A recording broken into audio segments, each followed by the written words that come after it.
26 ତାରିଖ ଦିନ ଭାରତ ମାତାଙ୍କ ବରେଣ୍ୟ ପୁତ୍ର ଭାରତର ମହାନ ବୈଜ୍ଞାନିକ ଡକ୍ଟର ସି.ଭି. ରମଣଙ୍କ ସ୍ମୃତିରେ ଜାତୀୟ ବିଜ୍ଞାନ ଦିନ ରୂପେ ସରସ୍ୱତୀ ଶିଶୁ ବିଦ୍ୟା ମନ୍ଦିର ଉଚ୍ଚ ମାଧ୍ୟମିକ ବିଦ୍ୟାଳୟ ଘୋଡ଼ାବଜାର ପୁରୀ ପରିସରରେ ପାଳନ କରାଯାଇଛି। ଏହି କାର୍ଯ୍ୟକ୍ରମରେ ଉଦ୍ଘାଟନୀ ଉତ୍ସବରେ ମୁଖ୍ୟ ଅତିଥି ରୂପେ ଯୋଗଦେଇ ପ୍ରଦୀପ ପ୍ରଜ୍ୱଳନ କରିଥିଲେ doctor Srikant Panda, SCB medical college Cuttack ଶଲ୍ୟ ବିଭାଗର ଅବସରପ୍ରାପ୍ତ ଡକ୍ଟର। ମୁଖ୍ୟ ଅତିଥି ଶିଶୁମାନଙ୍କୁ ବୈଜ୍ଞାନିକ ମନସ୍ଥ କରିବା ନିମନ୍ତେ ବୈଜ୍ଞାନିକ ସି.ଭି. ରମଣଙ୍କର ଜୀବନଚର୍ଯ୍ୟା ସମ୍ବନ୍ଧରେ ଆଲୋକପାତ କରିଥିଲେ। ବିଦ୍ୟାଳୟର ପ୍ରଧାନାଚାର୍ଯ୍ୟ ଶ୍ରୀଯୁକ୍ତ ପ୍ରସନ୍ନ କୁମାର ପ୍ରଧାନ ସ୍ୱାଗତ ଭାଷଣ ସହିତ ଏହି ଦିବସର ଆଭିମୁଖ୍ୟ କଥନ ଉପସ୍ଥାପନ କରିଥିଲେ।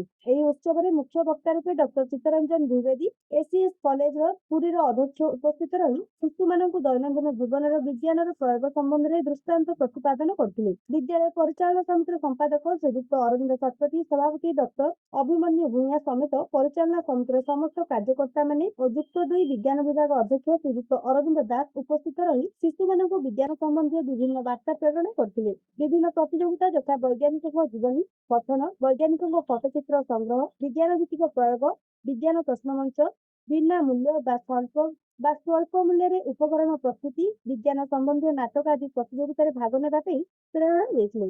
ବିଭିନ୍ନ ପ୍ରତିଯୋଗିତାରେ ମୋଟ 346 ଜଣ ଶିଶୁ ଭାଇ ଭଉଣୀ ଭାଗ ନେଇ ସେଥିମଧ୍ୟରୁ 55 ଜଣ ଶିଶୁ ପ୍ରତିଭାଗୀ ପୁରସ୍କାର ପାଇଁ ବିବେଚିତ ହୋଇଥିଲେ। ସେହିପରି କାର୍ଯ୍ୟକ୍ରମର ଦ୍ୱିତୀୟ ପର୍ଯ୍ୟାୟ ଉଦ୍ଯାପନୀ ଉତ୍ସବରେ ମୁଖ୍ୟ ଅତିଥି ରୂପେ Sriyukta Bailochan Sahu, Punjab national bank officer ମହାସଂଘର ସମ୍ପାଦକ, ଓଡ଼ିଶା ସର୍ବଭାରତୀୟ ବ୍ୟାଙ୍କ ଅଫିସର ମହାସଂଘର ସଭାପତି ଉପସ୍ଥିତ ରହି ଶିଶୁମାନଙ୍କୁ ପୁରସ୍କାର ପ୍ରଦାନ କରିଥିଲେ। ପଠାଣି ସାମନ୍ତଙ୍କ ବିଷୟରେ ଆସିଥିବା ଜଣେ ଶିଶୁ ଭାଇ କେତେ ଖଣ୍ଡ ବାଉଁଶ ନଳୀ ସାହାଯ୍ୟରେ ତାଙ୍କ ପ୍ରୟୋଗଶାଳାରେ ବିଭିନ୍ନ ପ୍ରୟୋଗ କରୁଥିଲେ ଏବଂ ବିଦ୍ୟାଳୟ ତରଫରୁ ଅଗ୍ନି କ୍ଷେପଣାସ୍ତ୍ରର ମଡେଲ ଆକର୍ଷିତ କରିଥିଲା।